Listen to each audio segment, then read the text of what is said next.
इनकी पूरी पॉलिसी है ये सबको मारेंगे, वरना अमेरिका से टक्कर लेने की औकात किसी की नहीं है। 30 देशों की सेना बना के क्यों घूम रहा है? सीरिया ले गया सब, इराक ले गया, कुवैत ले गया, फिलिस्तीन ले गया सब। इन लोगों में तो औकातें नहीं है लड़ सके। आप ईरान के पीछे पड़े हैं। अफगानिस्तान तो खत्म कर दिया। अगला नंबर किसका आएगा? पाकिस्तान का। उसके बाद अगला नंबर भारत का। अगर अगला नंबर आएगा ना, पता चला पिछला सारा नंबर मिट जाएगा।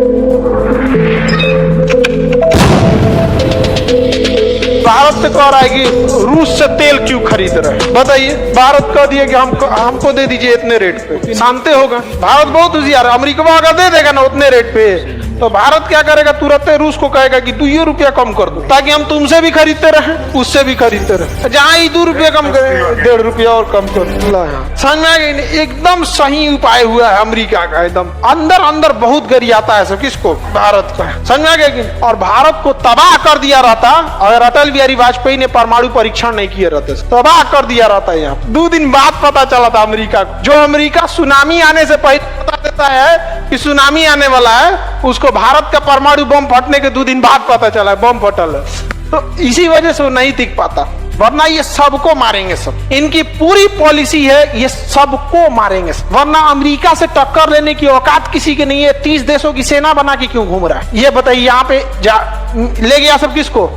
फिलिस्तीन को। सीरिया ले गया सब, इराक ले गया, कुवैत ले गया। समझ में आ गया कि नहीं? ये सब तो गुलाम है।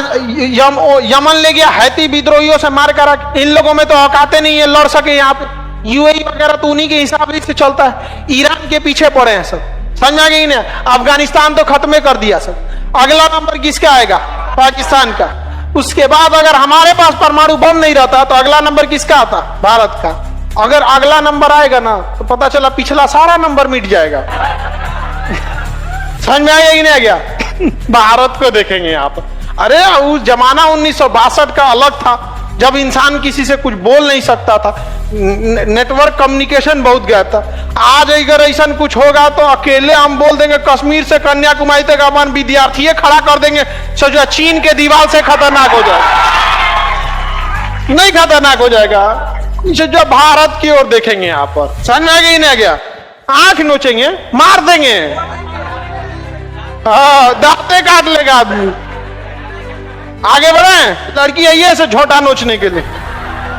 हाँ, नाखून उखून अपने पहले रहती है, बोको टोको देखे कचकचा के एकदम ऐसे। आगे बढ़े।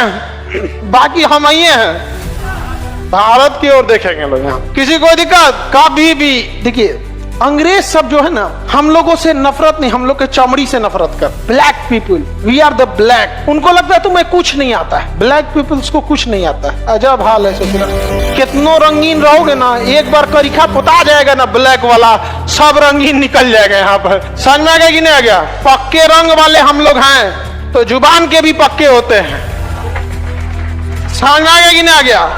बात करते हैं हाल है इन सब। हम लोग क्या जैसे जाति वाली विवाद है ना, इन सब के रंग भेद है यहाँ पर। इराक को डुबा दिया कि नहीं डुबा दिया? शीत युद्ध इसी का आ गया, क्योंकि इराक किसके फेवर का था? रूस। चौपट हो गया कि नहीं हो गया? हम लोगों का चुप रहना भी बहुत घातक। समझना कि हम लोग को चुप नहीं रहना चाहिए। जैसे भारत कैसे अभी चुप है ताइवान के मैटर, नहीं चुप रहना चाहिए। अगर पाकिस्तान के साथ अगर भारत हमला करेगा तो आप बताइए चाइना चुप रहेगा? नहीं रहेगा। तो हमारे नेताओं को समझ में नहीं आता है। ये सब जब चुनाव में आता है तो गलत चीजें बोलता है सब। अरे सोचा तूने वहां जाओ, नहीं समझ में आया? भारत आज इतना आगे डेवलप रहता अगर ये हमारा विभाजन नहीं कर रहा। आज हमारी ज्यादातर हमको ज्यादातर विदेशी में सबसे ज्यादा दिक्कत किससे होता है? पाकिस्तान में से होता है। चाइना मेन इसके वजह से। समझ आ गई नहीं क्या?